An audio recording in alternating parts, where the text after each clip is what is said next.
action where it's in like a machine. The guys who sing the national anthem are part of this deal, like barbershop. Yeah, he sings the barbershop quartet, and I feel like that's them. Like If it's that speed and that distance, it's fine. If there's just a that's fine. That's fine.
Please remain standing, face the flag flying alongside our scoreboard in the north end zone, and listen as we honor our country with our national anthem.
Good evening, everybody. As it is Friday night, it's rivalry night here from Jim Carrell Athletic Complex here on the campus of Pope John Paul II High School. As tonight, your JPII Knights battle their rivals, the Father Ryan Fighting Irish, in the first round of the TSSAA divisional playoffs. Your JPII Knights winner of this game, the winner of tonight's game, will advance to Christian Brothers High School next week. But right now, you're tuning into the one and only Night Sports Network, so sit back, relax, and enjoy. It's known as the rematch of the Bishop's Cup. I'm joined alongside Garrett Bennett. How are you today, Garrett? I'm doing well, Oliver. How are you? Well, it's good to have my partner in crime back, to say the least. That's for sure.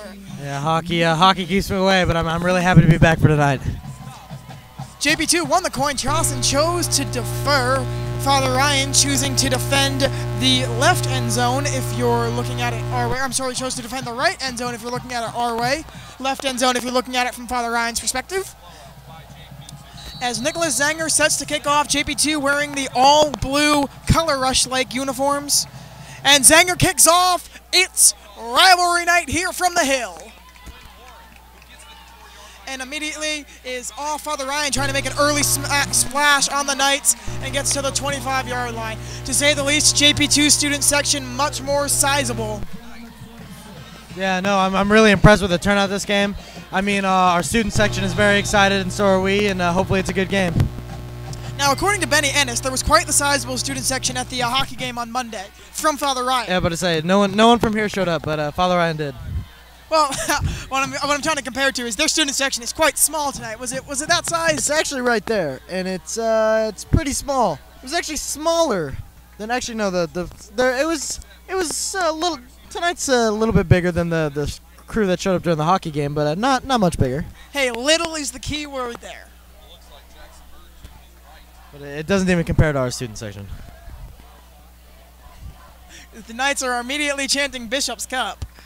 We like to rub that in anyone's face we can, don't we? Yes, we do. Seems to be some issue on the field. I believe it's an issue with the clock. It's still saying 12 minutes and time to not run off during the kickoff, so I think they're trying to get that fixed. Some referees supposed to be running time at the same time as well, though, so. Yeah, so hopefully. And Father Ryan's student section is trying to move to the Hill, the place that they have claimed whenever they play the Knights. Whenever they play the Knights here. I don't know. I don't really think that's a great move. It's been a rainy day. It's gonna probably continue to rain later on tonight. Hill's gonna be mushy. I don't know if that's the greatest place for them to go stand. You know, it was cold and rainy on Friday night. When you got out of practice, were you cold? I mean, you just came off the ice and everything. Not really. No.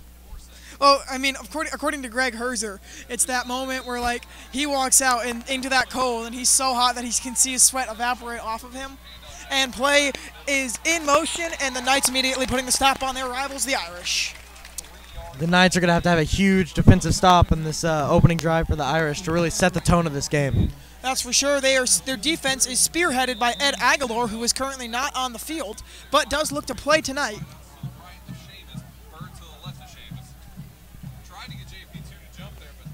Seamus O'Connell, the backup quarterback for the Father Ryan Fighting Irish. Calls for the snap. I'm going to admit, he's done pretty well for the Irish this year. I mean, he's not a bad quarterback. Well, that's for sure. He was able to lead them to a defeat over Baylor, the only thing that brought them to this game right now. It's very impressive. It is. Now, granted, if they won last week versus Macaulay as well, we'd be playing there tonight. Well, I'm glad things worked out the way they did. Oh, I'm for sure. Going to be 3rd and 2. And the snap from O'Connell. JPII tries to stuff, and O'Connell may not be past that line. Nolan Underhill doesn't seem to think so. Yeah, you saw he ran into the middle, and there was nothing there, so he tried to bounce it around to the outside, to the left side, and he's going to come up short, but I would not be surprised if Father Ryan goes for it on 4th down. Of course not. The most common play between the two teams last game was the two sides running it on 4th down. Both JPII and Father Ryan. Now, Nicholas Zanger was injured the last time the Knights played the Fighting Irish. Therefore, he was not going out from any punts to not risk getting hit. They run a quarterback sneak. And it looks like they're over the line as their crowd erupts in a frenzy. I mean, I feel like I saw there was a lot of shifting and moving around along the JP2 defensive line. I really don't feel like they were prepared for that play to start. Oh, no, for sure. They were not set to stuff the middle in that moment entirely. What I believe is they were expecting Father Ryan to go wide on that play and not directly up the middle, and Seamus O'Connell just took for himself and gave the Irish their first movement of the chains tonight and keeps this drive going as he snaps. Notice he doesn't call a hike and trying to go in, and he's going deep. And unbelievable here, no catch on either end there. What a play for the Knights. Garrett Goodwin, just noticed playing coverage on that play, played that one perfectly, turned his backs, boxed the receiver out, got his arms out in front of him so it wasn't pass interference, and his head was looking at the ball. So that was a great defensive play by Goodwin there. Oh, that's for sure. I noticed that he pushed Father Ryan's receiver right out of eligibility from that catch. It was going to be right where he was, but due to his, I want to say, ability, he was able to push him out on the box out. And it was completely legal. I mean, he did not use his arms. He just kind of boxed him out with his body. That's for sure. And Seamus is going to take for himself here. He's immediately met by a frenzy of JP2 defenders, but not before gaining 3 yards. This is going to be set up for 3rd and long for the Irish. This is going to be a big stop for the JP2 Knights if they can hold them. To say the least, it'll be a big stop. The Knights hoping to force the Irish to punt here. 4th and 7 is a lot harder to come out from. However, the way the Knights are going, I wouldn't be surprised if they ran it up the middle here. Of course, not going to O'Connell, but... I don't know. I wouldn't... way they're lined up, I wouldn't be surprised if it's, yep. I was going to say pass, but. And there's no flag on, yes, there is a flag on the field. That will be a pass interference, which will be 10 yards to 15, which will give Father Ryan the automatic first down. I will admit that as much as I dislike the flag on the play, but I do believe that that was the right call. I mean, there's a little bit of discussion coming from the refs, but I do believe that Goodwin dragged him down on that play before the ball was in the area. That's for sure. The Knights crowd not happy about this, booing, something you never want to do during a playoff game, because when you boo the refs, they start to get further away from your side. So another movement of the chains for the Irish due to a penalty on the Knights. A deep penalty there, 15 yards. I feel like that's going to be a big factor this game. I mean, both teams are going to have to stay disciplined. Penalties are going to really matter in tonight's game. Although it does make Father Ryan 1 for 1 on 3rd down conversions, as well as 1 for 1 on 4th down conversions. As the way this stadium was built for the Knights crowd to echo off the cornerstones of the building, it does so successfully. A play-action play here, and JP2 stuffing and pushing him as much back as possible to make this a 2nd and 15. I mean, no, they're going to give him forward progress up to the line, but that was a great job by Nolan Underhill to get off that block to the outside to stop that run. I don't think they're giving him forward progress here. It seems as, oh, no, they will. Well, all right.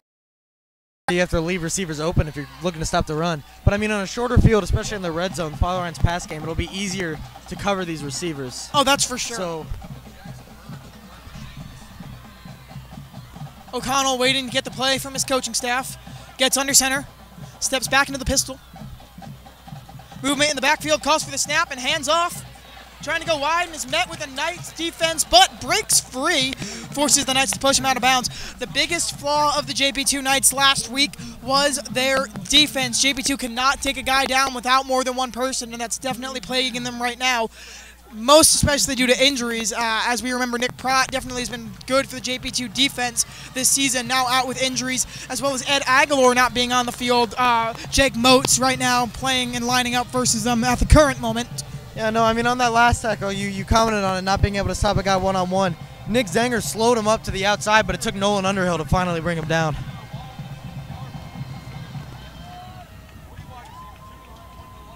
And O'Connell bobbles on your favorite bad snap. And the Knights really applying the pressure here to force a 4th and long. I give you the right to say it, Garrett. That was an awful snap.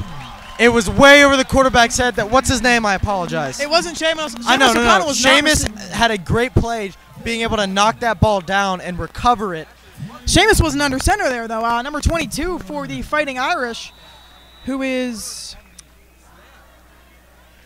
not currently on the roster, was there to attempt the ghost pass, but But I mean, still, just Seamus's ability to knock that ball down and recover it to stop a fumble was huge. And the Irish are going for it here on 4th down. That shows they have no faith in their kicking game. As they go wide for that pass and miss, and so that's a turnover on downs.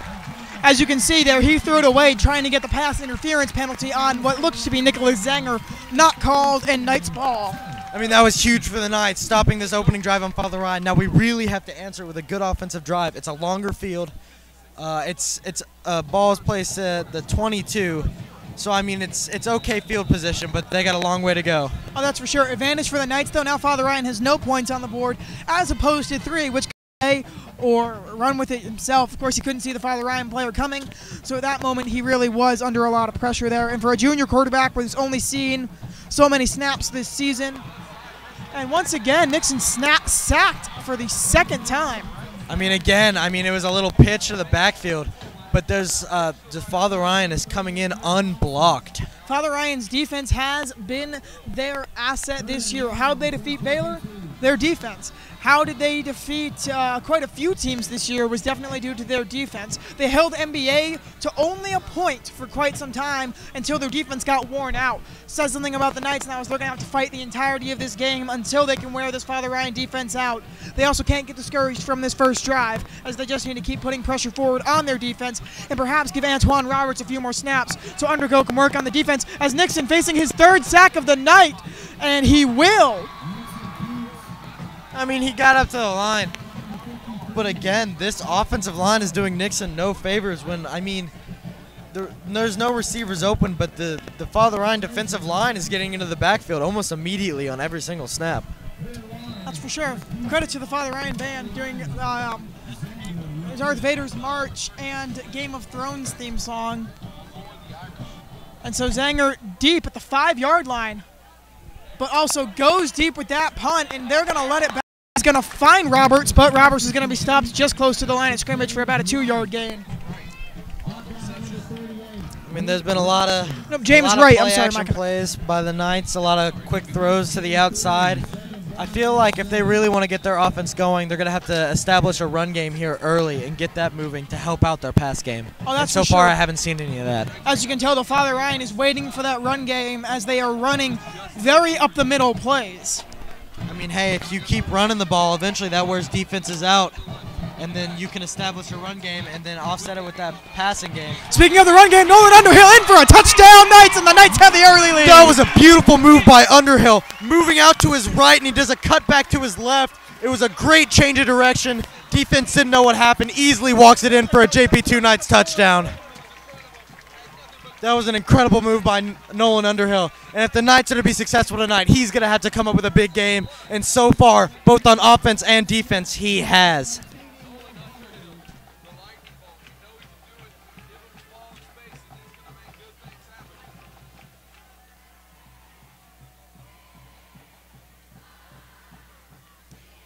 Seems that JP2 is making a very weird late substitution as Zanger's kit sets to kick the extra point. Now, if you remember last week, Nicholas Zanger took the first one for himself for a 2-point conversion. It does not look as though he's doing such tonight. And instead puts the kick up and good, almost blocked there by the Irish. Yeah, no, there's Father Ryan coming straight off the edge again, basically unblocked. I mean, JP2's line on special teams and offense is going to have to do a better job of getting protection. Who just yelled blue? So the Knights off to the early lead. However, be wary traveler is the advice to take here, as the Irish had the early lead in the last matchup between these two teams. And the Knights came back, pulled ahead to 14-7 before the Irish tied it back up, and then the battle continued from there in quite a game. I mean, I'm going to make a comment to a college football game, the Penn State-Ohio State game. Penn State came out early and scored, I think, 14 before Ohio State got on the board. And, I mean, I feel like Penn State just stopped playing, so we got to be careful and make sure we stay in this game the whole time, no matter what the score is. Oh, that's for sure. Speaking of that game, I'll tell you what, good game for Ohio State, knocking Penn State out of State fan. Be careful what you say. Well, I mean, no offense to you in any way, shape, or form, then, but hey, that's out of the national championship contention, unless, and may I say unless, if Notre Dame loses this weekend, I think it's very good for Penn State. I just don't understand how both teams could only have one loss, and that kicks Penn State out of the playoffs, but Ohio State still has a chance. That's all I'm going to say. We're done. Back to this game. All right. I didn't know you were a Penn State fan. I mean, my dad's a big Penn State fan, so I mean, I grew up being a Penn State fan. You and Ethan Ingram, huh? I guess. And this looks like it'll be a timeout from the Knights. That Guess could be they saw something that they didn't like on defense, and they wanted to get it sorted out, or maybe they're. Oh, that's for sure. However, I thought they were going to come out in a pass play there and send 3 receivers from there. Instead, they come around with their run game and quite successfully get that 3-man block with only one JP2 defender on that side. I mean, I feel like tricked by the Father Ryan running back to get to the outside and pick up that first down. Tell you what, Coach Geis always says next man up. Jordan Phillips, a shining example of that due to injuries on the JP2 squad. Jordan Phillips had to become the next man up, which a few players laughed off, but Phillips has done a great job for the Knights in these last 2 games. I mean, I must say, I play lacrosse with Jordan, and he has incredible speed. So he's going to be a huge help for the Knights tonight. Oh, that's for sure. As one of the good pasture players pointed out last week, one of the good pasture stat guys, Phillips caught up on a touchdown running stop that went from about the 30, and Phillips stopped him at about the 9-yard line. What they told us is he was in contention for the state championship for track last year in the 100-meter dash, and Phillips caught up to him and stopped him. I mean, no, there's no doubt that he's incredibly fast. The one thing that Jordan has to watch out for, though, I hate to say it, is his temper. He's got to keep that temper under control this game. That's for sure. And the snap.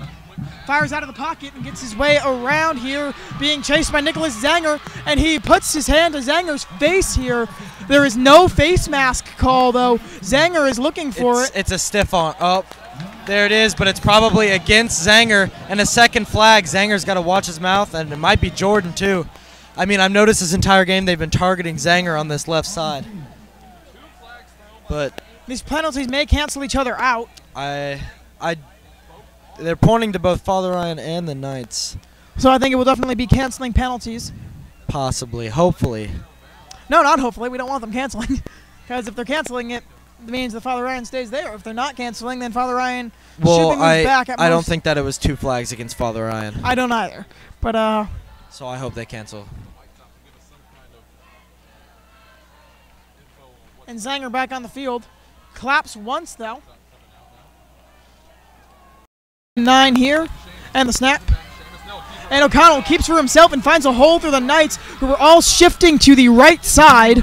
And that left Seamus a large hole to the left. But however, looks like the Knights... Nicholas Zanger makes the stop, and it looks like there will be about 1 yard to go on this 3rd down. If the Irish get stopped here, I think they're really going to want to go for that kick. I would not be surprised if it's another quarterback run, but I also believe that if they get stopped here, they're going to go for it on 4th down again. Both teams really getting stopped, though, really using those quarterback runs. I mean, both teams have mobile quarterbacks, and it's an offensive threat. You got to use it. Sure, and it's going to be a handoff. He will get through for the 1st down.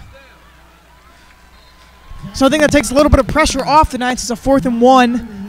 It would have run a little bit more time down. That 1st down, of course, in high school ball immediately stops the clock. Is it like college where it resumes play once the chains are set? Yes, it is. Yeah.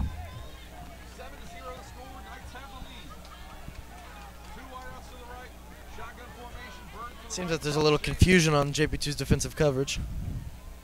13 seconds left, 18 in the half, 10 on the play clock.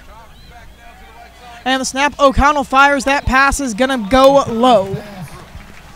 I mean, yeah, it looked like a broken play from the beginning. As soon as he threw that ball, I don't even think his wide receiver that he was throwing to was even paying attention.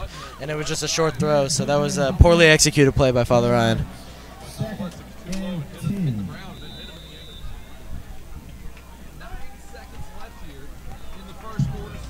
But, however, it does stop the clock, so they will be able to get in 1 more play, possibly 2, depending on what happens.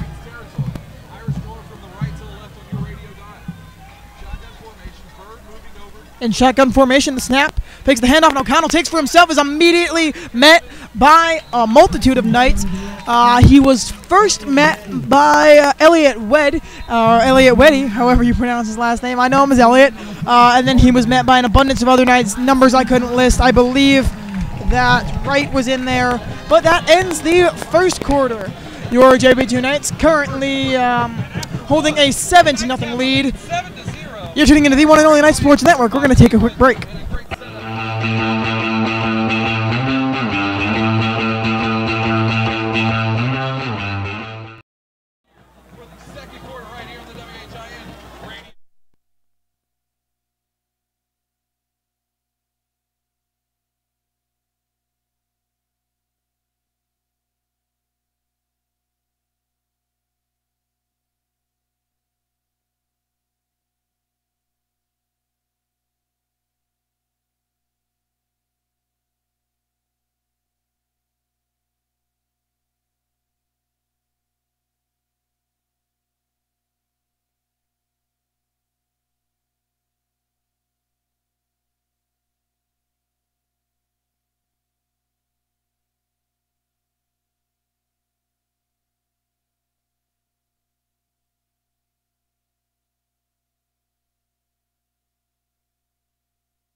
Austin, mics aren't on. And we're back here after an exciting first quarter. It's going to be 3rd and 8 for the Fighting Irish. Second quarter about to get underway, and the snap, O'Connell scrambling, is going to find his receiver and be pushed out of bounds. That is good enough to move the chains. So Father Ryan very deep into the red zone now, and the Knights really going to have to step up their game. Father Ryan switching from a run game that they were using earlier to a pass game, and it's definitely working for them. I mean, the coverage has been pretty weak on all these plays. They've been at least like 3 to 4 yards back off their receivers off every pass. And I mean, you're not going to do yourself any favors if you allow the receiver to catch the ball like that. The Knights have the lead, trying to keep out the Irish. It looks like the Irish are going heavy here. The Irish in shotgun formation. Movement and the snap. And he's going to fall. It will not be across the line, so the Knights are really going to have to put some stuffs up. I mean, I wouldn't be surprised to see a little misdirection, play action, maybe a throw to the outside. That throw to the outside's been working for Father Ryan so far, so I wouldn't be surprised to see them use that. I would just like to point out Jack Brow is playing with his crutch.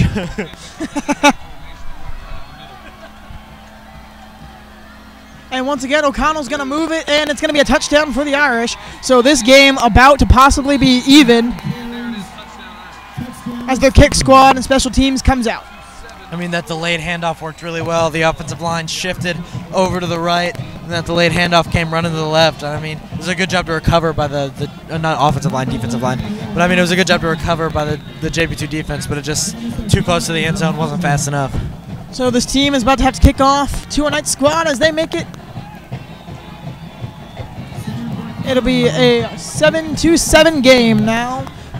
I mean, again, Timothy Lark almost blocked that kick, so that's 2 kicks we've seen on both sides that were almost blocked by guys coming off the edge unblocked. Just a discipline issue, in my opinion. I mean, yeah, I'm sure it's not easy to catch that ball, but if you take your eye off that ball for a second and start focusing on the run, you're going to drop it.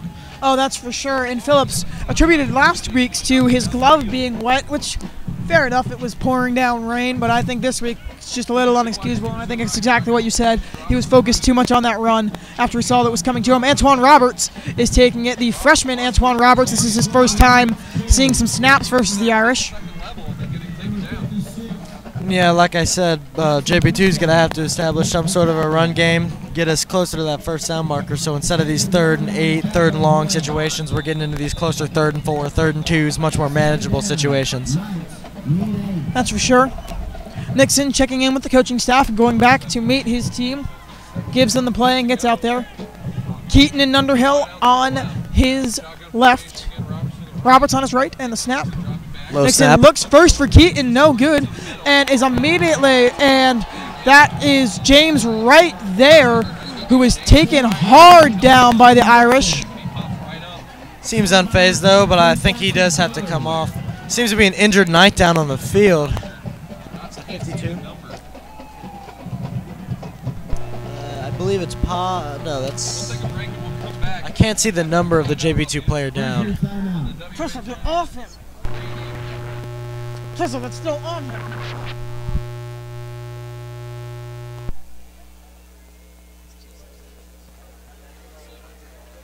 On his feet, JP2's number 57, Charles Albert. Charles Albert, dang, that's gonna hurt him. I mean, he seems to be limping off, but he is walking off, using some of his own pressure, but he has obviously helping from some of the coaching staff. Hopefully it's a minor injury and he can be back in this game, but I hope he's okay. That's for sure. So Charles Albert off the field as well as James Wright. And there's a penalty on the Knights. I did not see a flag come out, but That may be due to the loose helmet. I don't understand why that would be a play. Poor equipment can be a penalty. And Nixon sacked for the fourth time tonight. Gonna have to come up with more big stops, especially more turnovers. Well, also remember when you look at this defense, or when you look at this offense, no Rory White. Wow. No, Wow. Ben Nixon is on the field. That is. Oh, it's third down. Okay. So they I thought redid it the was down. fourth down. Well, that explains why there's no punt unit on the field. Okay, that is my apologies. I believed it was fourth down. I believed it was fourth too. Don't worry. Still. Yeah, very still. You still don't get 3rd and 27 very often. I wouldn't be surprised if it was a conservative play call, but it looks like they're going to try to go deep. And Nixon's going to take it for himself. He's going to run his way around and at least get out of the end zone. Nixon's seen a few tackles today. You know, I'm surprised on the play call on that one. They seem to be looking to try to make it up. I mean, Nixon did a good job getting a little room for this punt. But, I mean, I feel like on that type of situation, you should just make a pretty conservative play call and get yourself a little bit of room for this punt. But good job by Nixon to get up and out of the end zone to get a little breathing room for the Knights. So Zanger will punt. Calls a fair catch at the 40-yard line, so immediately on the Knights' half of the field. I mean, again, that was it was a poor snap. It was at Zanger's feet. I mean, it was almost blocked because the Father Ryan's coming off the edge with unblocked. And, I mean, it was a good job by Zanger to get that punt up in the air just to manage to keep it from being blocked. Because if they would have blocked that one, that would have been an Irish touchdown. But, I mean, it's very short field for the Father Ryan offense. So then, speaking of offense, the Knights' offense has not moved more than 20 yards on any of their drives. Their touchdown drive came off of the fumble recovery. So Father Ryan's defense, stellar at the moment. The Knights, on the other hand, really need to make this stop here. I mean, I feel like Father Ryan is very motivated trying to make up for that loss at home. And Nolan Underhill there makes the right call as he switched himself and Deuce Drennan out. So he switched himself and Deuce Drennan out. Deuce Drennan makes the stop. Andrew Albert comes off the field now due to his helmet coming off.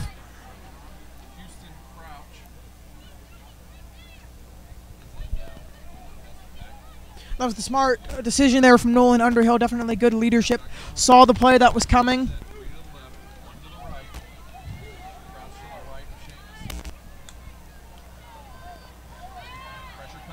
And that one's high. I mean, I believe that Father Ryan right there was trying to set up a screen. I mean, there were a lot of blue jerseys in the backfield very quickly there. And the pass to the outside was just well defended. So good job at the Knights to shut down that screen pass. So 3rd and 8. Father Ryan has converted on all of their 3rd down attempts but one. I mean, at this point, I know that Father Ryan is always going to be in 4th down territory. So I wouldn't be surprised if they just went something to get them a little more manageable and then go for it on 4th. But it seems like they're going deep, for it. Though, pass out of bounds. And there's flags on the field. Looks like Jordan Phillips will be called for pass interference. I mean, I don't understand why there was a call on that play. I didn't really see anything that would have assumed pass interference. Think the refs are seeing what they want to see. That ball was definitely not catchable, and there wasn't really a lot of contact. That's right. I saw 2 claps from 2 Knights players, and it's pass interference on the Knights. And that's another first down for the Irish. I mean, that was a poor call, but again, penalties are gonna kill these teams tonight, and it seems that JPII is not doing themselves any favors. That's for sure. I didn't see any contact in that moment, though. There was a little bit, but it wasn't enough for a pass interference call. I think that's definitely the warning to Jordan Phillips there for tonight. It wasn't Jordan on the coverage. It was Nolan Underhill. But I think that's just a warning towards the whole Knights squad for sure. I don't believe so. I don't see how you can play defense then if you want them to not touch the Irish. I mean, I don't really think there's any bias coming from the refs this game. I mean, they're not perfect. They're gonna make some bad calls. I mean, that one went against the Knights, and it's not good, but it's nothing you can cry over or fight about. You just got to keep going. And O'Connell is way back. Snaps and takes for himself. There is no one there. O'Connell's going to get the first down. That's just incredible speed coming from O'Connell, able to get the edge and get away for a first down. He definitely got the ball over there. They're definitely saying that he got over there. They spot the ball way past the marker. Which means Father Ryan is in range for their second touchdown on the night.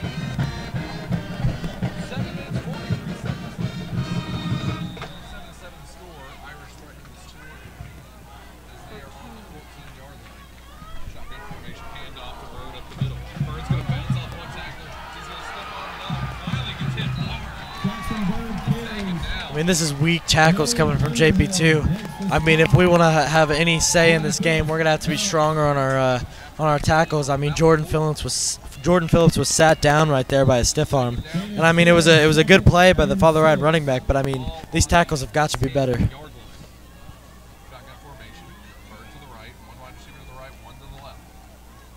So it's a snap and then a 1 second delay. O'Connell is met by some Knights there. So another third down attempt here, but Father Ryan's worked best on their third down attempts, so it'll be interesting to see what happens here. And we know for a fact that they'll be going for it on fourth down here, so they're wearing the Knights defense down, which is already not doing too well to begin with. I mean, I believe that they've gone pass on most of their third down opportunities. I feel like they're going to go for the end zone here.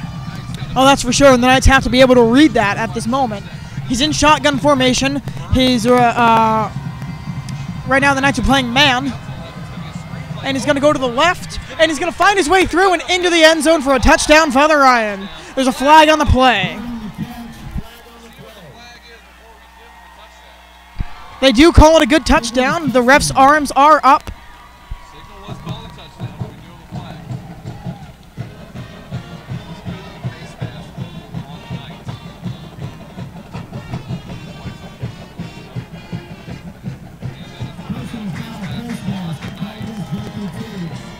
So personal foul on the Knights of face mask, which makes the kick a little easier for the Irish in their 13-7 lead.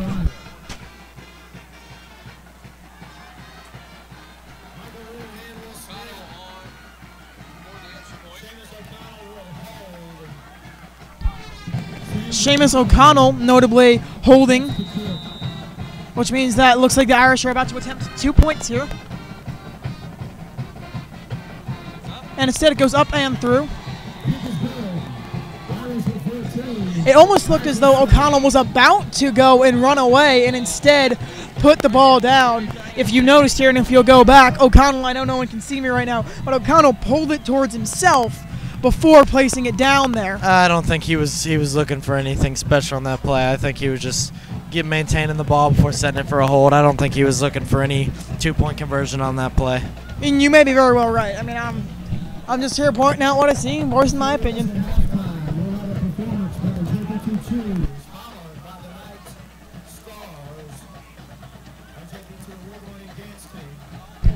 So Father Ryan will kick to the Knights for the first time tonight. And it seems that the penalty was added onto the end of the kick, so it is a very, very short kick for the Irish. It'll be very interesting to see what they do here with this, whether they try to squib it or just kick it out of the end zone or what they do. If I'm Antoine Roberts, I'd take that thing back into the end zone, and I'd take the largest knee I've taken all season. I don't think you have to take a knee. I'm pretty sure once it's in the end zone, it's you do. it's a touchback.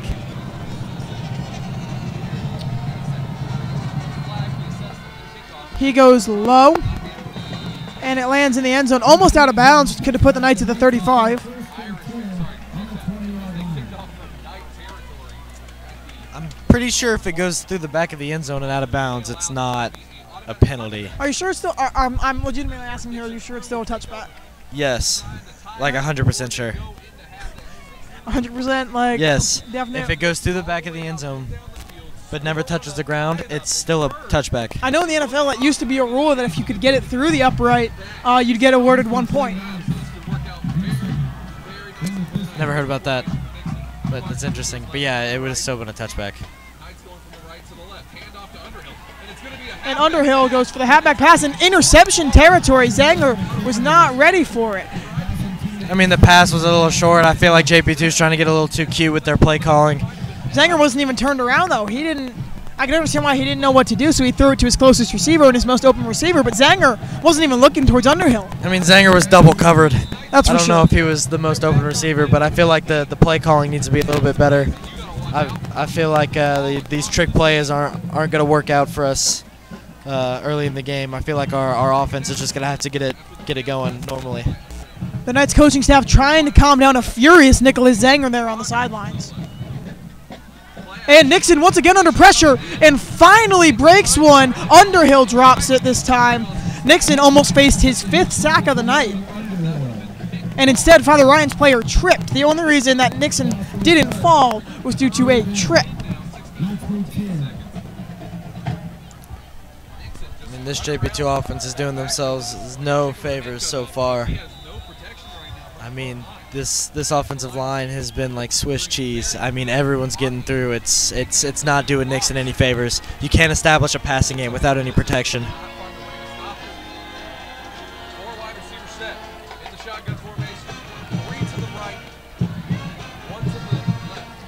And the snap for Nixon, who finally has had some time, scrambles away and fires and is just too high.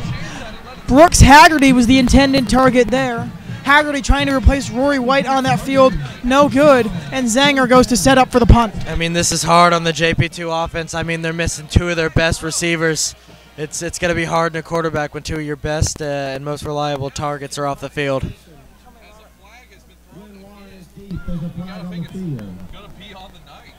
And looks like another penalty on the Knights. I mean, again, their tempers are getting control of this game. I mean, you got to stay calm in these types of situations. And, I mean, these penalties and these controllable penalties are really hurting the Knights.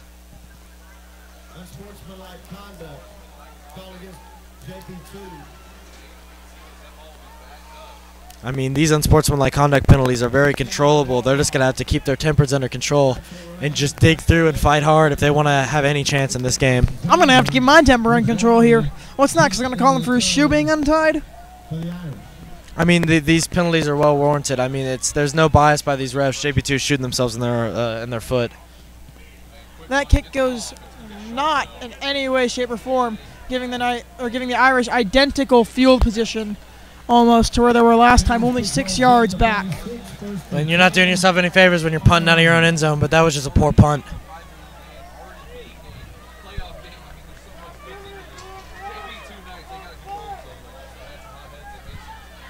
So Father Ryan's student section claiming that if they win this game, they get the cutback. Of course, all official, coaches and things have been saying no, since it's not the Bishop's Cup-oriented game, winner doesn't get the cup, but certainly playing for pride. So the snap, and once again, Seamus O'Connell, a scrambling quarterback, takes for himself and gets extra yards. Andrew, Albert, and Nicholas Zanger came for the stop. Albert and Seamus there talking a little bit. Probably know each other from when Albert went to Father Ryan. I believe Seamus O'Connell went to St. Joseph. Oh, did he? I think so. Again, I could be totally wrong. I didn't go to St. Joseph. I know there's some relation between Zanger and O'Connell. Crouch to the right of Sheamus.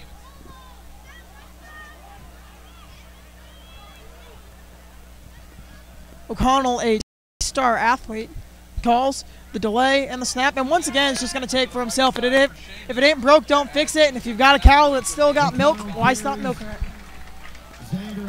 Alrighty then, but yeah, this quarterback run game has been very effective for the Irish, and I feel like they're going to rely heavily on it tonight, and it's going to open up a lot of options for them on offense. Second out of 5. Shotgun formation. Two wide out to the left, one to the right. Handoff this time to Crouch. He's going to go left and draw. And JPII with time to stop him. They're going to call a holding call on the night. Actually, they're going to call a holding call on the Irish. I doubt that very much at the moment. Really? Because it was just called against. Wide out to the left. Shotgun formation. 3rd and 16 to go. Dropping back to Sheamus. Looking to his left. And O'Connell fires way wide and no good. No flag on the field. Like I said, I wouldn't be surprised they're going for it. And of course, no surprise. I mean, it seems that their offense end on the field. I would expect a similar play call. Oh, of course, especially when your defense is doing as well as it can and you have a 7-point lead, you have nothing to worry about in this moment. Of course, if they fail, they give the Knights not great field position, but better field position than they've had on these earlier on drives. It'll be the best field position that they've had the entire half. Not only that, plenty of the time. The exception of the fumble. And O'Connell punts into the end zone, which possibly going to be marked out at the 1. I believe it bounced out. The officials are talking about it. And it'll be marked as a touchback. That's good for the Knights, but it was pretty close. I personally believe, as much as I hate to say it, that it bounced out at the 1, but that's some good luck for the Knights. But we're gonna have to get something going on offense if we want to win this game. I mean, our offensive production has not been doing well.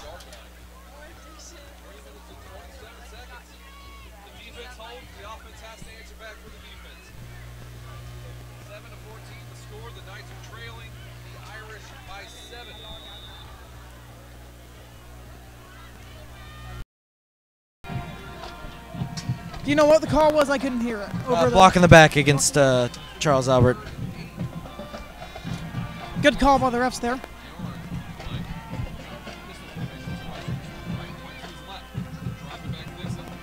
And Nixon tries once again, scrambling, fires, and Keaton too high, no flag. Keaton stands. He's got to get these passes under control. I mean, that was a tough pass to make. I mean, there was an Irish defender in front of Keaton and one behind him, so he would have had to throw that ball just perfectly to get it in that window, and it was just a little bit too high. Keaton does not have any Nixon does not have many completions tonight. I mean, yeah, they're forcing him to throw long balls on 3rd down, and I don't think he's at the point in his. And a horrible snap there. Zanger able to get that off, though. And they let it roll to the 49-yard line. But again, great field position for Father Ryan. Now, Garrett, the 49-yard line. 51. But if Zanger pulled his head and just saw that nobody was coming at him and he had a whole line of blockers in front of him, could have made something happen there and pick up a first down. It's not true. Everyone had their back turned running back to the ball. Optimism, Garrett, optimism. Nobody realized but Zanger that there was a bad exchange between the height. And O'Connell gets the snap with plenty of time to score. And O'Connell will take for himself and once again get a first down due to the it looks like that'll be forward progress, I believe. I mean, yeah, that was good coverage by the Knights, but because of that good coverage, there was no one kind of in the middle of the field, and it just allowed him to pick up some big yardage. If I was the Knights, I personally would try to keep a spy on O'Connell throughout the game just to make sure he can't pick up big gains with his feet. I was correct. It was called forward progress there. So Seamus O'Connell has quite the amount of yards tonight. And the snap. Hands it off. A rarity that we've seen. So notice that the Knights are ready to stop handoffs and they're ready to stop pass plays. They are not ready to stop Seamus O'Connell when he moves. That's what I'm saying. Yeah, I mean, if I would just put a spy on him and just limit his yardage that he can do running the ball. And I definitely think Coach Geis wants the Knights to make the stop here, and he's going to wait until halftime and then hopefully try to bring up some magic in this halftime speech to get the Knights. I mean, Knights receive ball at half, so if they can hold the Irish here and not let them get any points on the boards, it'll be huge. And O'Connell is trying. O'Connell has time to pass away. Though Zanger almost intercepts, and Phillips, almost intercepts there, but no good. However, too much time for Seamus O'Connell. It seemed as though Knights were lurking there instead of trying to get that sack. I mean, the pass protection so far for O'Connell has been really good. I mean, there hasn't been a lot of chances in the backfield to get a play at him, but it's a good job forcing this 3rd and long. But yet again, the Irish have done great things on 3rd down, so I would predict another throw down the field. That's what they've consistently been going to on these 3rd down plays. So the Knights need to hold down the fort here. One wide receiver to the left. Shotgun formation for Seamus. And O'Connell scrambling, trying to find a target, which he does, is wide. No call there, so it'll be a 4th and 9. While it's in the Irish best interest to either to punt it off here, get the Knights in the low field position and ride this baby out into the half, they're going to go for it. I don't know. They'll probably do a similar play call as last time, where O'Connell will get the ball and he'll kind of survey what's going on, and if he doesn't think he can make anything out of it, he'll probably punt it away.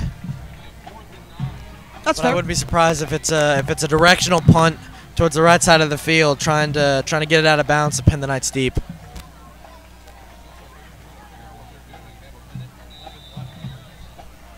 And it's going to be a timeout from the Irish. So that's a smart move, using that timeout to think about it a little more, see what they're going to do here. Well, there's 1 minute and 11 seconds left. You know why timeouts are our favorite time? Because we can sit. You're tuning into the one and only Night Sports Network, and we're going to take a quick talking break. We'll be right back.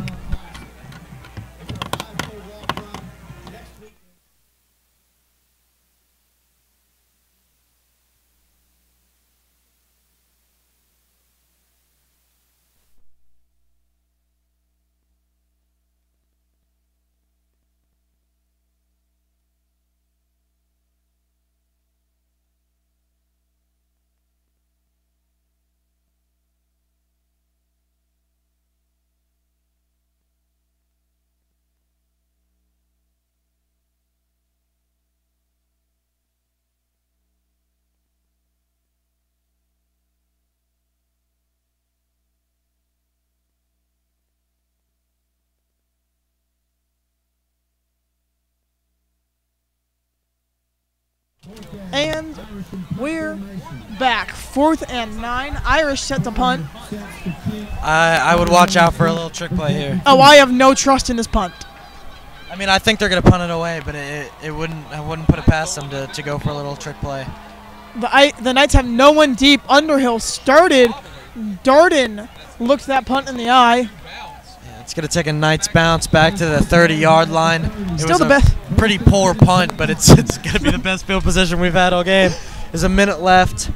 With the way the Knights offense has been rolling, I wouldn't be surprised to just get a couple of handoffs, run this clock down, receive the ball at half, go into the locker room looking to motivate your team and get a better game plan going. And that's something like what Coach Geis's body language reads. However, it looks like his offensive coordinator is looking to put this baby into play. I feel like that would be the wrong move, trying to go for a field goal or a touchdown here. I just feel like there's not enough going on offense to be able to pull this off. I would play this conservatively. No, this isn't Madden. You can't go for it when there's 15 seconds left and probably score. Nixon in shotgun, though. And finds Roberts. Roberts tries to get away there, but no good, and barely past the line of scrimmage. Just threw a little screen pass. It was picked up a few yards, didn't really get going anywhere. Another one of the problems for the Knights there, they're getting completions on passes, but it's from Nixon passing from 7 yards out, so they're only getting really 2 yards on those plays. I mean, yeah. Play clock running down. They're going to have to get this ball off fast. Gets it off in time. Handoff to Roberts up the middle. And Roberts goes down as this one is going to run the clock out. I think that's a smart move by the JP2 or by JP2 just to get a handoff and let this clock run down and receive the ball at half. And it does not look like Father Ryan is going to use their final timeout. They're just going to let it bleed off. So that's the first half. The Father Ryan Irish lead the JP2 Knights by a score of 14-7. It's a thriller here in the playoffs, and you're tuning into the one and only Knights Sports Network. What do you say, Garrett? Analysis of the first half. What was the question? What do you say? A little bit of analysis of the first half before we go to break. I mean, for JP2, I mean, they got to get better pass protection for Nixon. This offensive line hasn't been doing them any favors. On the defensive side of the ball, we're going to have to make these tackles a little cleaner if we want to get anything going. I definitely don't want to be the Knights locker room right now. But right now, you're tuning into the one and only Knights Sports Network. It's been a great first half with you. I'm Oliver Anton alongside Garrett Bennett, and we're going to take a quick break. We'll see you at the end of this half.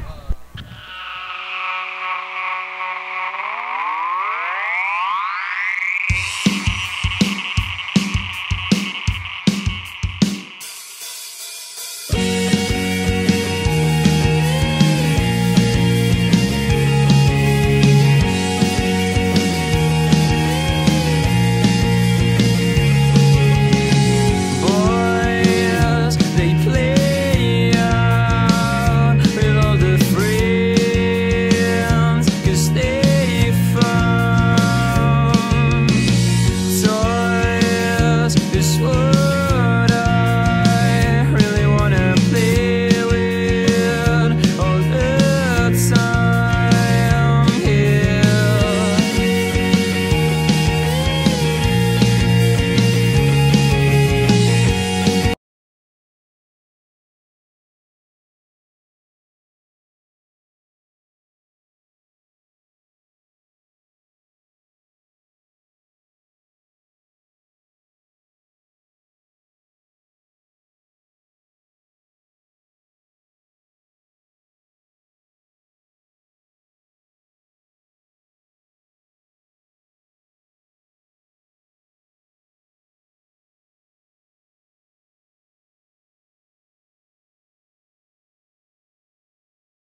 And we're back in the rematch of the Bishop's Cup, the rivalry of all rivalries.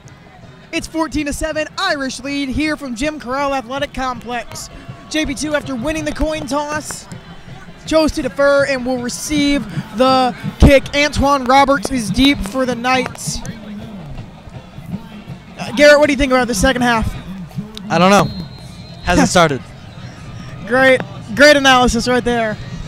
Can't really analyze anything started. I know we need to get done during the second half. What do we need to get done? Pretty trivial. I mean, we got to get our Onside, offense going. I mean, it was more of a squib, not an onside. But I mean, we got to get our offense going. We need to establish a little bit of a run game. We got to help Nixon out in the pocket with some better protection.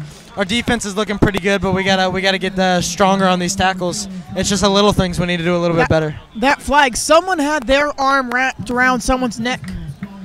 And it's face mask against the Irish.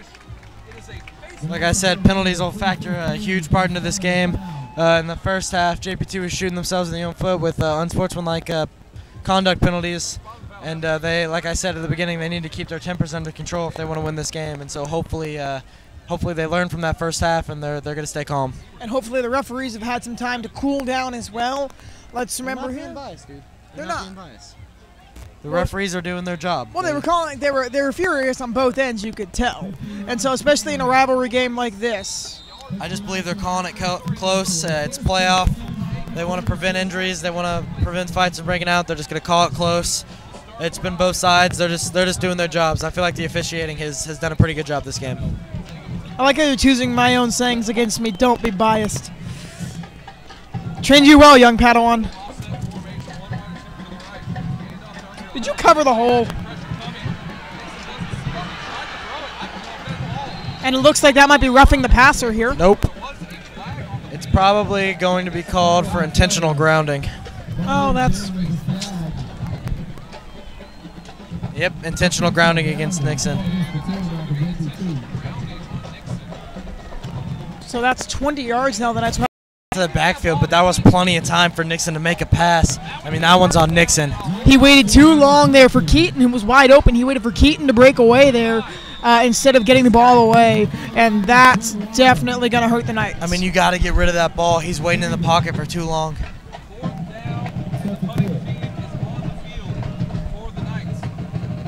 And another bad snap for Nicholas Zanger.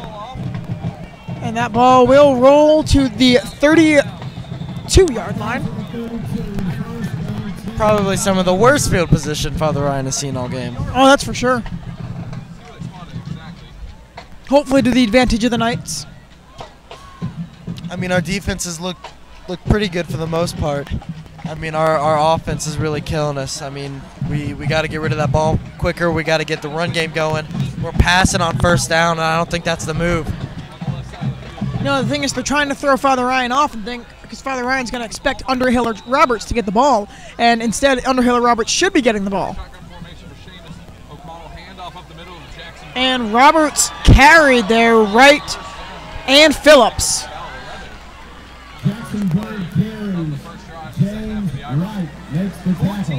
Wright will be credited with the tackle. Wright held on for the longest time. They were taking 10 yards. I mean, yeah, that tackle's coming in too high. If you want to stop a running back, you got to get to his legs. I mean, if you're hitting him up in the chest and his legs are still moving, he's just going to carry you. And speaking of hitting with the legs, JPII did a better job on that play there. I mean, yeah, I mean, you just got to wrap the guy up, wrap him down low, take his legs out of the equation. I mean, yeah, he can fall forward for a few yards, but he's not going to carry you. I mean, these tackles are sloppy. They got to get better. And some substitutions here. Jake Motes goes in to face the Irish center.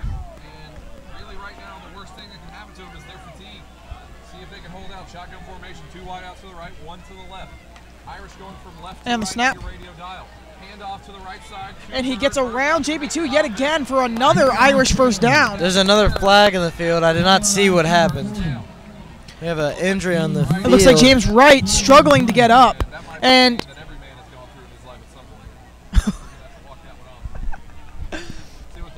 James Wright took quite a kick there. And thus, it will still be a 4th and 11, but hey, to connect with the receiver on that situation with both under pressure, that's quite a feat.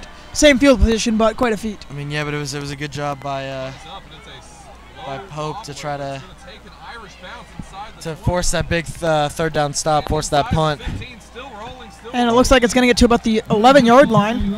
Again, poor field position for JP2, and we haven't really been able to get anything going at all this entire game. The offense is really going to have to pick up their game if we want to stay in this game, because our defense is playing great. Our defense is keeping us in this, but our offense isn't doing themselves any favors. Walker Hallway, experience, innovation, and Catholic education. All that here at the shining city on the hill, JP2. So 7 minutes and 55 seconds, only a 7-point lead for the Fighting Irish. And the snap, Nixon to carry for himself and pitches out to Underhill. Underhill gaining some yards there, trying to strip him of the ball, but not successful. So it'll be about a 3-yard gain, maybe 4. I mean, yeah, like I said, we got to get any type of run game, whether it's through the tackles or bouncing it to the outside, going so that we're not stuck in these 3rd and long situations. I mean, we got to make it more manageable for our offense to convert. That's for sure. The correct pitch there, or the correct play there with the pitch. Underhill way out wide now, though, on the pistol.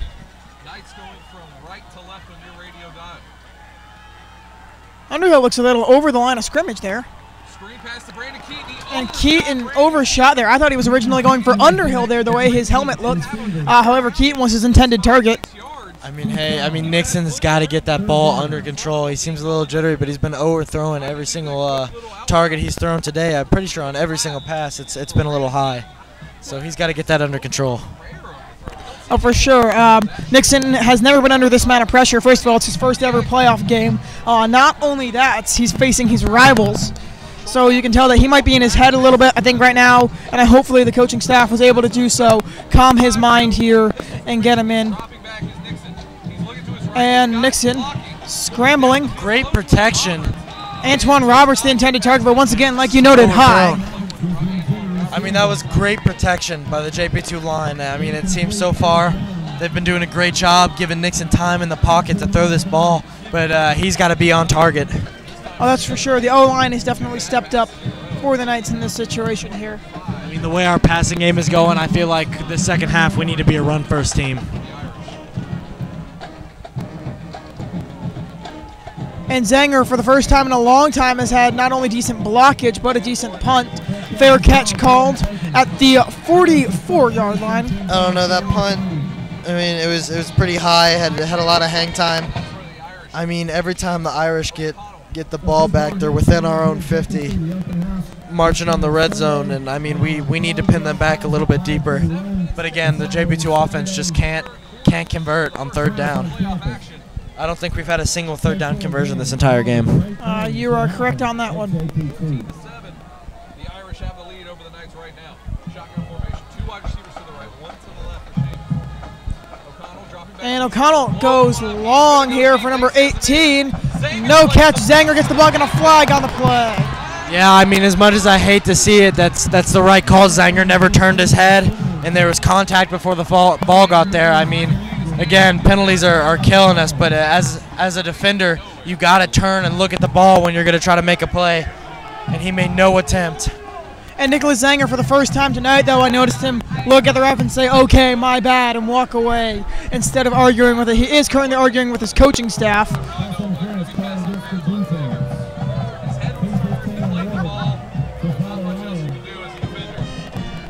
It seems that they're calling him for contact with the elbow, pushing and shoving. I mean, there was definitely some contact. I mean, but you gotta do a better job. I mean, I actually don't mind us taking that penalty, because if Zanger did not take that penalty, it was probably going to be an Irish touchdown. So the Irish with much better field position here, and immediately charging Seamus O'Connell, who finds his way through. And once again breaking his second, and O'Connell is headed straight for the end zone for an Irish touchdown.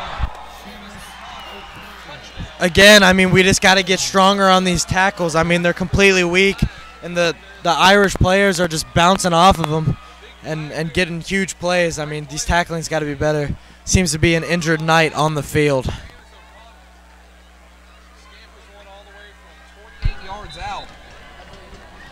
Tell you what, Injury timeout. the Father Ryan student section, though, a little more respectable tonight than they were as they chanted when Rory White came off the field injured. He deserves it back when we played them at Father Ryan. So a little more composed, at least being a little kinder towards the Knights' injured player, to say the least. We're going to take a quick break here for an injury timeout. You're tuning into the one, the only Knight Sports Network.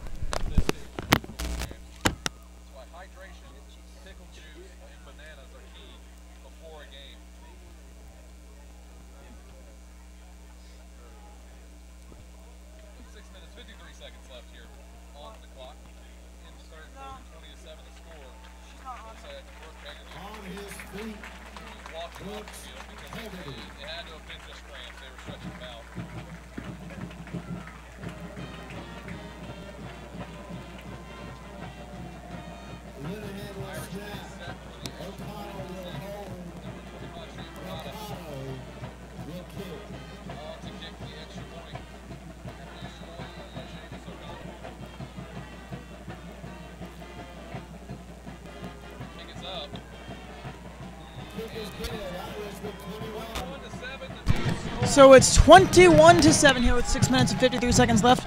The Knights need a touchdown. But I can tell, I mean, looking at the coaching staff, how they're reacting. They're trying to get their players excited. They're trying to keep them in this game, trying to make sure they don't lose hope. The fastest way the Knights are going to lose this game is if they give up on this game. So good job by the coaching staff to try to keep them in this. They're going to have to try to stay positive and fight through this. And This is definitely a manageable game. They're only down by 2 scores. And if you'll notice here, Brooks Haggerty, who was the injured player on the field, is in that huddle there. Yeah, he just had some cramping issues, and the coaches stretched him out, and he came back in. You know, I do have to say, those stretches feel wonderful. I know you don't know how to comment on that, but I took mean, quite a fall in my day, and due to these stretches of the coaching staff, honestly, it was awesome. I agree with you, but that's just kind of a weird comment to make. I don't think it was. Gotta keep this colorful.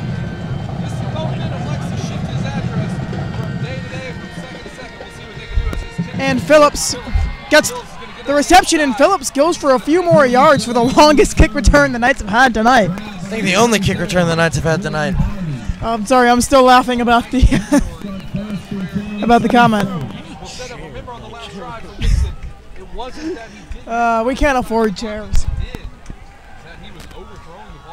All right, so this is going to be a big possession for the Knights here. They need to get something, anything going.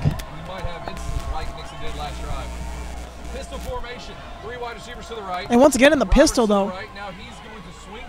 And Roberts drops that pass there. It's going to get away. They're going to say it was a backwards pass, and it rolls to an Irish reception. Yeah, it was a lateral, and it was just poorly played. It was a high pass by Nixon, and it was just off the hands of Roberts, and tried to dive on it, but the ball escaped, and Ryan recovered the ball. It was just a poorly executed play by JPII. Right now, the Knights are their own worst enemy.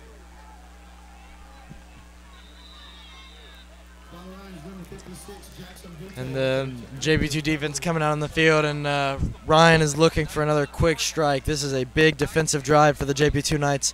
Hopefully they can come up big, because the offense is doing themselves no favors.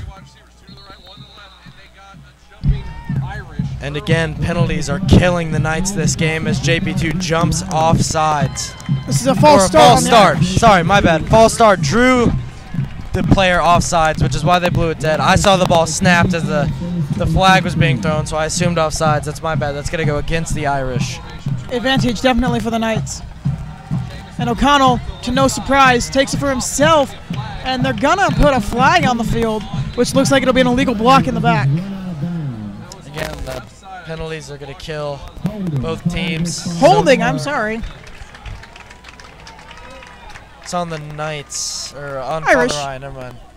The guy holding the a down marker was moving in the wrong place.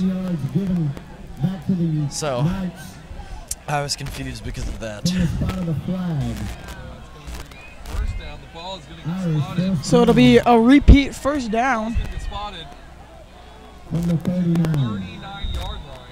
So advantage for the Knights for sure. Formation again. 2 wide outs to the left, 2 wide outs to the right. Jackson Bird to the left. A 1st and 35.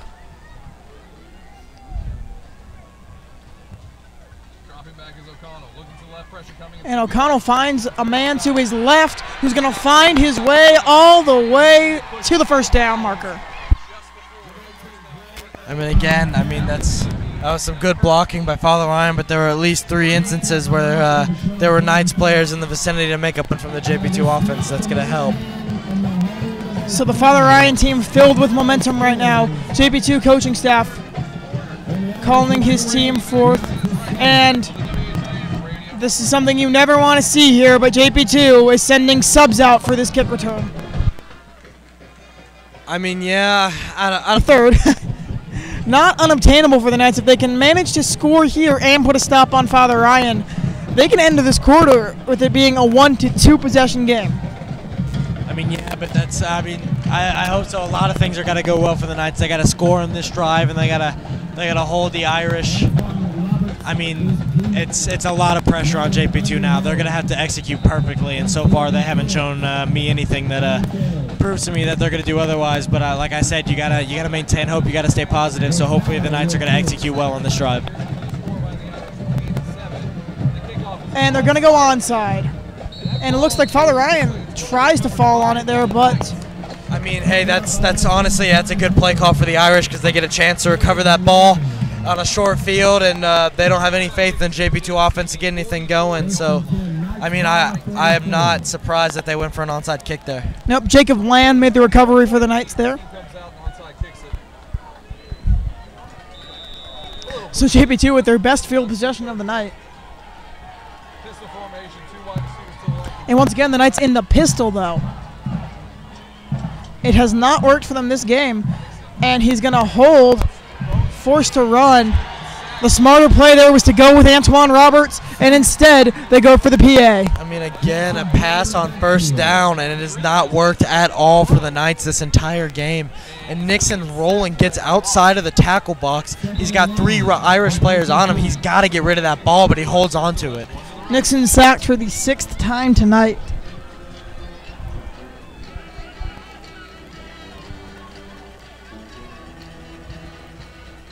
And Roberts, though, this time is going to carry it deep for the Knights' first down of the night. Like I'm saying, you got to get a run game going, and big players are going to have to step up big. Roberts there with the big play to move the chains, but I mean, we've got to establish our run game. Our pass game has been doing us no favors. So if JP2 has been holding something back, they're really going to need to put it forth now. They are, for the first time since their first scoring drive on Father Ryan territory, first time from a kickoff, and Roberts again. Notice this, if Antoine Roberts had this type of a game earlier on, this would be much closer of a game. I mean, again, you got to get him, if you want him to play big, you got to get him the ball, you got to give him more snaps. This JP2 run game in this second half so far, on the 2 run plays that I've seen, has been doing incredible. I mean, they're making them 2nd and short. Hope if they can't convert on 2nd down, 3rd and short. Like I said, you got to establish a run game to help out your pass game. And this is looking good for the JP2 offense. And Nixon keeps and crosses the line once again.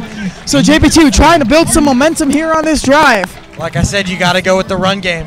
3 straight runs in a row.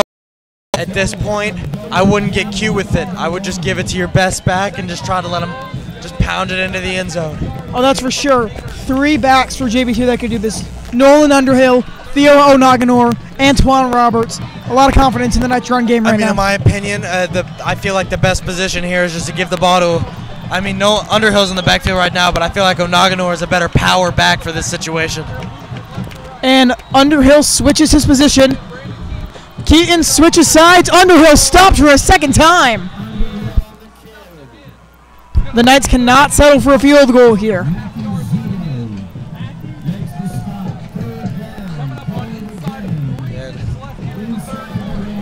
It's been a great defensive stop by Ryan.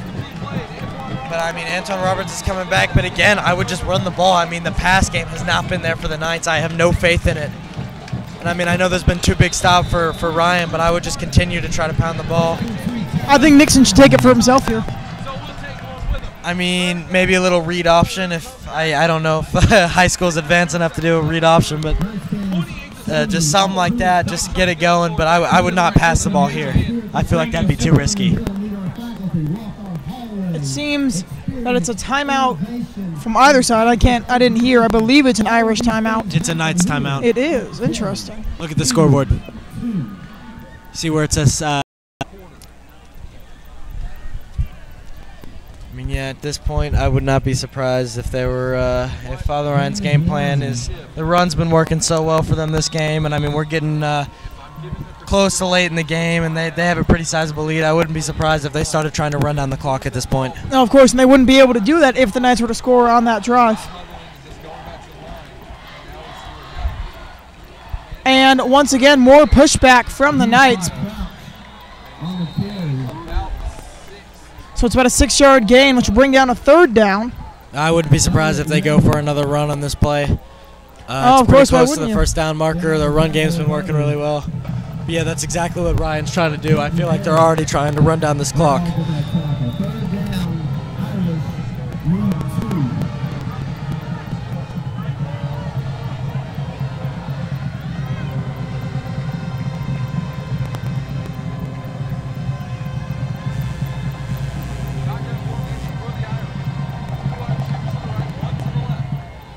And O'Connell will take for himself. O'Connell will get the first down for the Irish. And yeah, these outside runs have been killing the Knights. There's no one there to stop it. And I mean, O'Connell is just so fast that he can get the edge on these Knights defenders. And good job by the Irish picking up that first down. Only reason Seamus O'Connell doesn't run track is due to his prior commitments to baseball. This is actually a conversation I had with Seamus O'Connell. He is a nice guy, despite the fact that he plays for the enemy. Seamus O'Connell. Keaton. It looked like I saw a 3. I mean, he's white, so it's not Keaton. You're tuning into the 109 Sports Network. We'll take a quick break.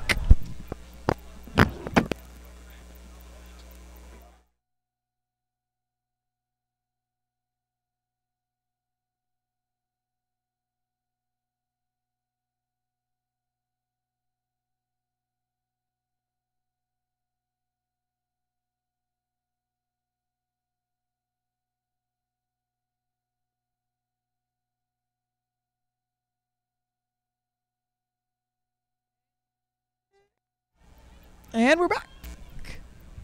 With 42 seconds left in this 3rd quarter, a 28-7 lead for the Irish. Deuce Dridden was the injured Knight and luckily able to walk off the field. And once again, O'Connell keeping. And a first down for the Irish. I mean,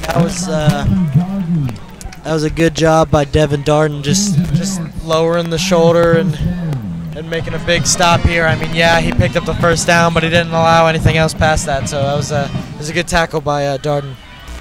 There is a 1 second difference between the game clock and the play clock. If the Irish wanted to, they could let this go all the way out to the 4th quarter. And I'm thinking that's exactly what they are going to do. We're about to head into the 4th quarter. The score 28-7. Will it take a miracle for the Knights, or will Father Ryan get their revenge for the Bishop's Cup? You're tuning into the 109 Knights Sports Network. There's 12 minutes of play left, and we're going to take a quick break. Right here.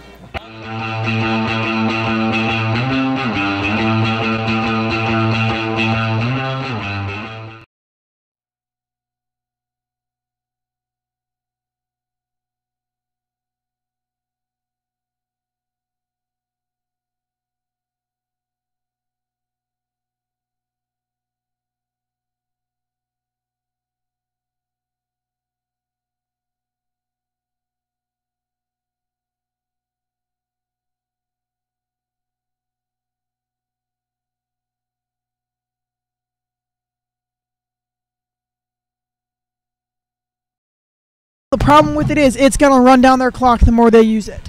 I mean, yeah, at this point you got to revert to the passing game, but it's not going to do any favors for the Knights.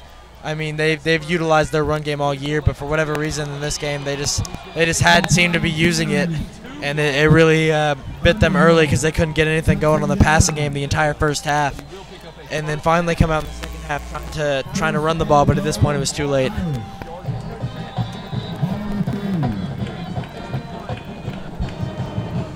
Seamus O'Connell. And right now the Knights are watching their playoff run dwindle before them. They have 11 minutes left in their entire playoffs to put up 21. They got to hold here and get the ball back and put up 21 to tie. So it's a 1st and 2. Hand off up the middle to Crouch. And the Knights put the first stop on the Irish. It was a good stop by the Knights, clogging up the middle. I would not be surprised if the Knights line up in a similar formation again to try to clog up the middle. That Irish bounce it to the outside and another quarterback run. Knights not wanting this to be their final quarter of action for this football season. And notice so the JPII student section not dying down. And O'Connell crosses the end zone. Again, like I said, I wouldn't be surprised if O'Connell kept on that play. I mean, he didn't run to the outside, but it was a quarterback keeper. And it came up for an Irish touchdown.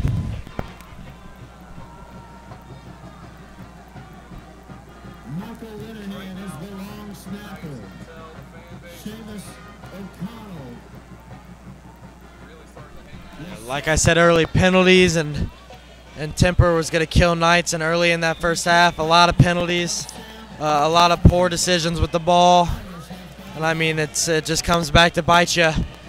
And Irish didn't have that great of a first half either, but come out in the second half and they're executing properly, and the Knights are still failing to do so. So it really hurts your team when you can't execute right.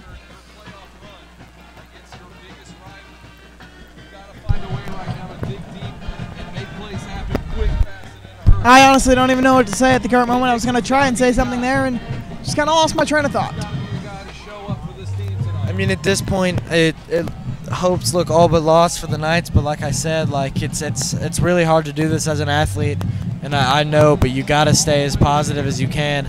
I mean, if you go in with a losing attitude, it's definitely lost. I mean, anything can happen. This is football. So people have come back from worse. What do you think? I think kick return touchdown, onside kick recovery. Antoine Roberts runs it all the way for another onside kick recovery. 55-yard pass from Ben Nixon. I would love to see it. But no, the Irish are just trying to keep it short to limit exactly that. They don't want a big return off this kickoff, so a little directional kick that's short, just so that they can contain. First and 10, JPII, down to 36. Ben Nixon had a huge field to climb last time, and they made it happen. It wasn't this And big. Father Ryan It was still makes a field to substitution. climb, and they're going to try to find a way to do it. Seems that a timeout was called. By the Irish before Nixon could snap the ball so they can make that substitution. I believe this timeout's going to go on the Irish.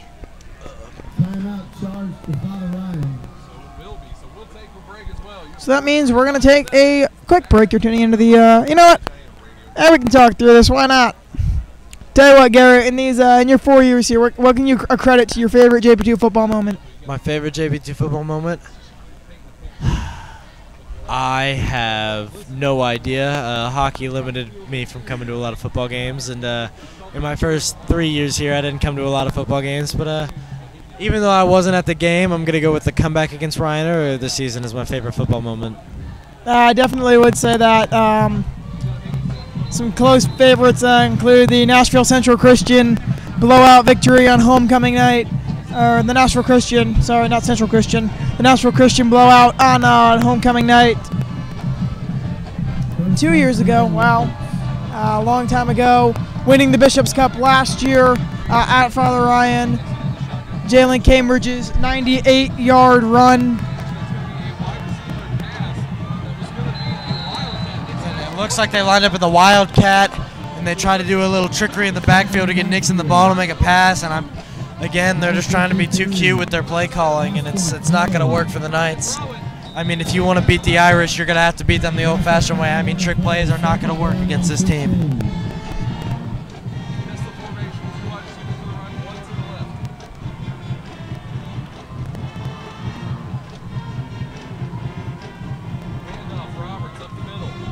I've noticed, I think our technical producer is trying to play a living on a prayer. The way your fingers moving, you are. That's great. That is great.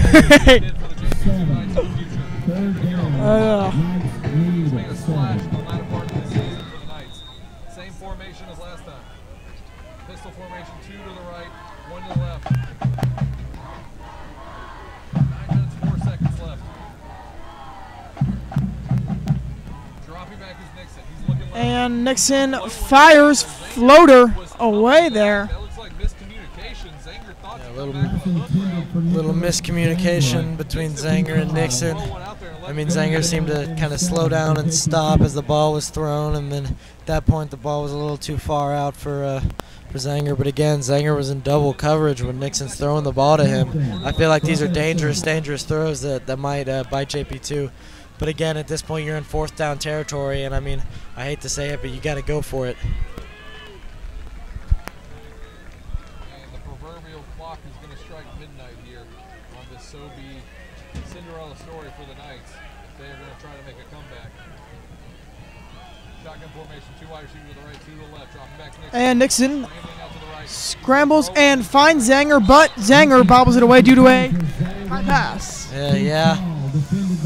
I was kind of hoping you were going to finish my sentence there, but you didn't. I mean, you gave like a quarter of a second pause, but I think you started to say something, and there's not just miscommunications between the receivers, I think. I think there's miscommunication here as well. And there's the camera going.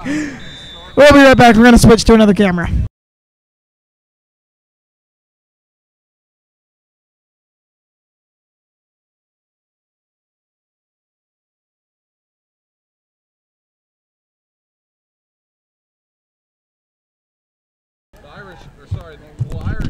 So we'll do this radio style here for just a little bit of time.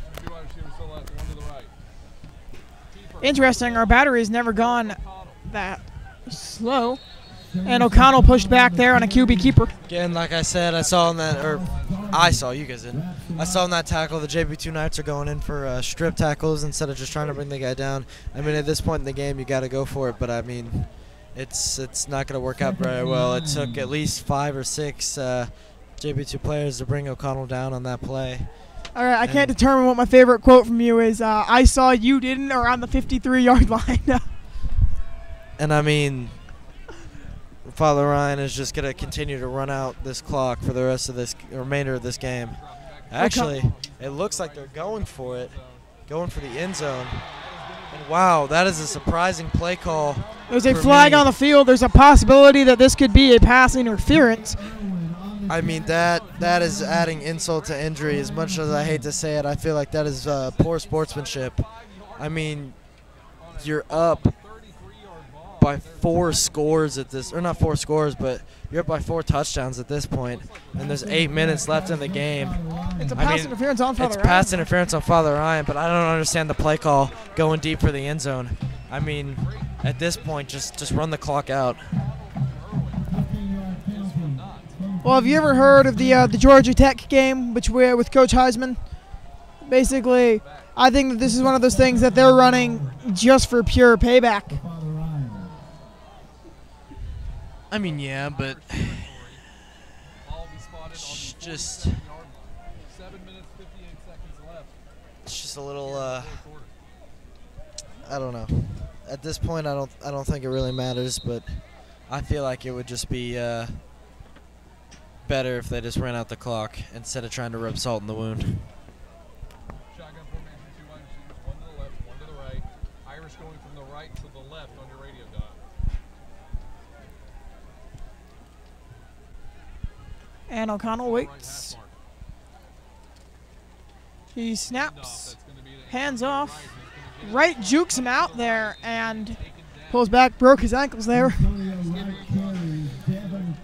I mean, yeah, this is what I expected to see from the Irish for the remainder of this game. Is just line up in a pistol package or a power eye and just run the ball out the rest of this game, trying to run this clock down. May I just be clear here, because I forgot people can't see this currently. He did not a figure of speech, because I know break his ankles is a more modern football term and that a lot of people won't know. He did not literally break his ankles, figuratively. figuratively broke his I'm ankles. sure people understand. I don't think, there's always that one person. Shotgun formation. One wide receiver to the right. Bad snap. And Bobble's there. What do you think? How many more times do you think you can say it till this season ends? What was that, Garrett? I don't know. But that was a good play by Wright, being able to get control of that ball and make it a little something out of a broken play. 4th and 14. So it's a 4th and 18. Father Ryan's going for it on 4th and 18. 4th and 14 correction. I mean, I don't think they are. They're probably gonna punt the ball away. I mean, it's either they're gonna just run a little run play and try to milk the clock a little more, or and or O'Connell will gonna punt. punt it himself. And took a Father Ryan bounce, and it's gonna be down inside the 10 at about the 9. Down at the 10-yard line. Knights 1st and 10. Final game. What looks to be the final game. So 6 minutes and 8 seconds left. You ever seen the Stone, the greatest comeback that never was? And basically, it was 2 schools in Texas. One school was winning by, I believe it was 35 points. Like, they were running clock. And this school, with 6 minutes left, managed to bring forth this great and epic comeback, receiving all their onside kicks and score to tie the game. Then on another onside kick, that all they needed to do was get in the field goal range with 15 seconds left. They fumbled, and then the other team ran it all the way back, defeating this team that made an epic comeback. I mean, no, I've never heard of that, but JP2 first down pass play to the outside to Nicholas Zanger, and once again Nixon too high for the receiver. Basically threw it out of bounds. I mean, his passing has been very poor this entire game. And our camera feed, it's just Rock Lobster is a real song. And the snap, Underhill tries there. Owen Underhill on the pass from Nixon. It's gonna bring up 3rd and about 5. Matthew Beacon. So Austin, do you find it in any way just a little ironic that we're ending our JP2 football legacy here on the same camera we started on? Makes me want to kill myself. Again, Nixon too high for Nicholas Zanger. Bringing up 4th down. At this point, I would just punt the ball away. But Knights are going to stay out there and go for it. But 5 minutes left in the game. You're down 4 touchdowns. I would just kick it away. And here comes the punt squad. Yeah, I feel like that's the best move for JP2 at this point. I wouldn't try to continue to draw this game out and then try to go for a 4th down conversion and fail and have the Irish score another touchdown. I would just punt this ball away. Probably going to call another timeout here. So this loss marks yet another year since 2005 that JP2 has not won a playoff football game. It was a solid punt from Zanger. It's going to be fielded at about the 45-yard line. And he's going to try to take this baby to the house, but we stopped at the 30. I mean, these punts, I know it's high school and Zanger's not that strong of a punter, but punt game also could have been a little better. I feel like today in this game, the small things piled up for JP2. I mean, we just couldn't execute correctly. There wasn't good pass protection in the beginning. We weren't using the run game.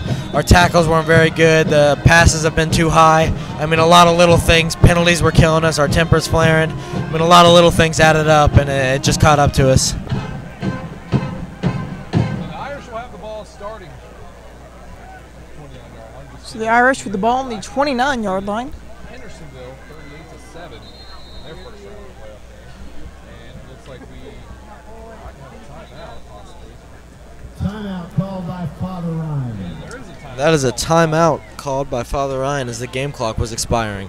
So we're going to take a break as well. Back after this right here on the WHA Radio Network. Well, with that, we're going to take a quick break. You've been tuning into the Knights Sports Network. It's been a pleasure that you've been staying with us. And we'll be right back. And go to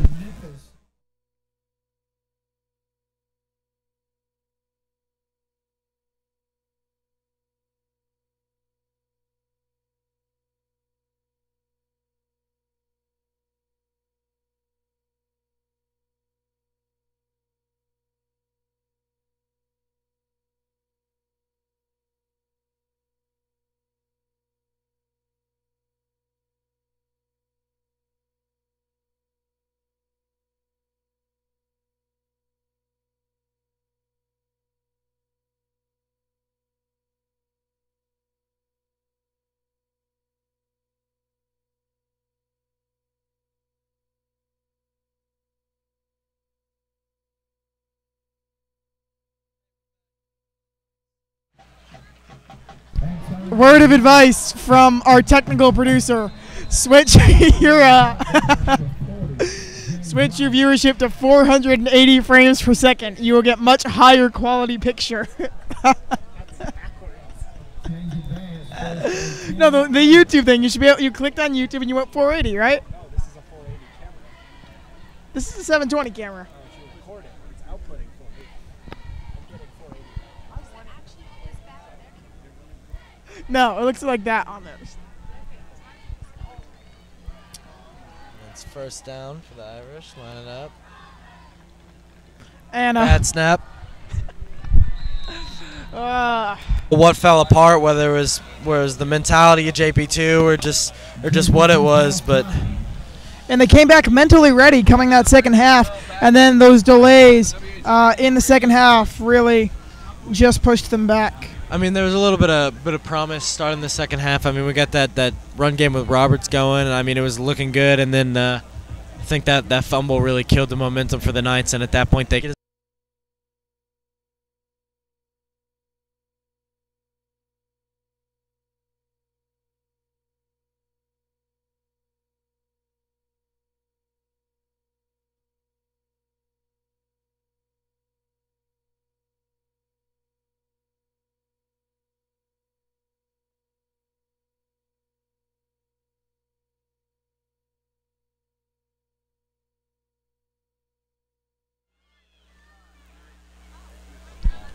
And we're back. Father Ryan there with the snap.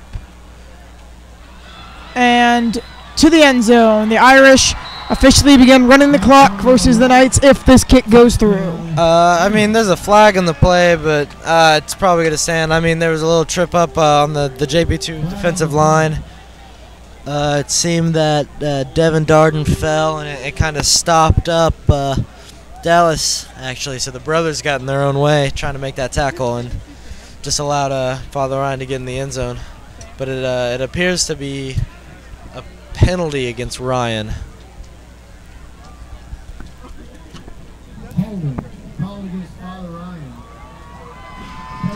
Holding call against Ryan. So the JPII student section though has remained strong to the end of this game. As it was stated in the senior group me, we're going to wait through to this final alma mater.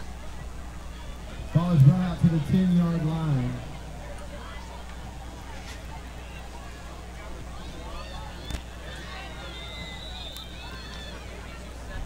Third down, 1 to gain. Once again. Gonna set third down.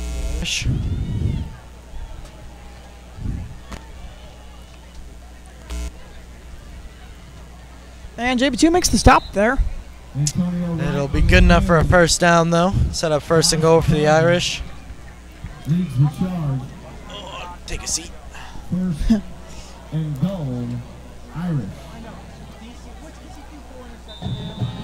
Despite the fact that we're losing, I'm taking in every little moment from up here. I mean, yeah.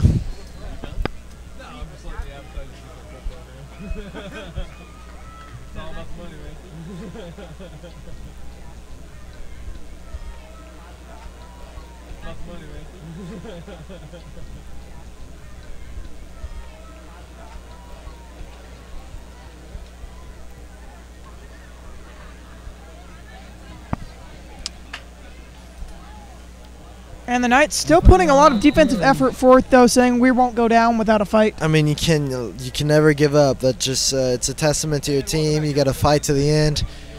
I mean, if you give up, then that's I'm not finding the right words here, but that's just not. It's not sportsmanship is the word I'm looking for, but it's just not good team play. I mean, even if you're losing, you gotta keep going. I mean, if you give up, then it just shows that you're not a very dedicated and not a very strong football program. So the Irish letting this clock tick away. Well, this stinks. We're not getting free wings from Coach Geis. I think that was the only reason everyone wanted us to win tonight. But there was other reasons. Underhill makes the stop. Decided to make that. If only we saw this No gain on yesterday in the earlier quarters. What do you mean? The Knights are really stepping up on defense here and making stops. I mean, Yeah, at this point, there's probably secondary. Isn't it? Oh, it's sub squad for sure, but still. This is Coach Shaver's first time defeating his previous team. This is his first time since 2012 defeating his rivals. I guess the Shaver curse doesn't apply when it's a playoff game. No need to pick on Shaver. I love Coach Shaver to death. Good man. Only reason I broke 6 minutes in this regional meet my freshman year. It's probably going to be about one more play on this game, and then it's going to be over. So the Irish can allow a turnover on downs here. I mean, yeah, they're going to have to run a play. They're probably going to let the clock wind down, probably call that final timeout, run one more play just to run a little more time off the clock, maybe kick a field goal. I don't know. City on the hill. And so the Irish chant the I believe slowly, very annoyingly. I mean, yeah, I mean, they fought hard. They're excited. I mean, they deserve to celebrate. We can't take that away from them. No, you cannot. That's for sure. They played hard. Both teams play hard, but Father Ryan just executed better than the Knights did, and that's what it boils down to. Father Ryan took that delay game penalty, and they're gonna. Don't know if they're gonna run another play. They're not going to the line. It's very strange, but. And looks like Father Ryan prepares to storm the field. Yeah, I mean, it's as upsetting as it is. I mean, you gotta. They won fair and square. You gotta let them do it. And so the clock is running down, or stops at 9 seconds. So, if I was JPII, I would just take a knee here and let the clock run out. And hate to see him go down like this. It's been a fun season here. And so this is where we say it here, 9 seconds left.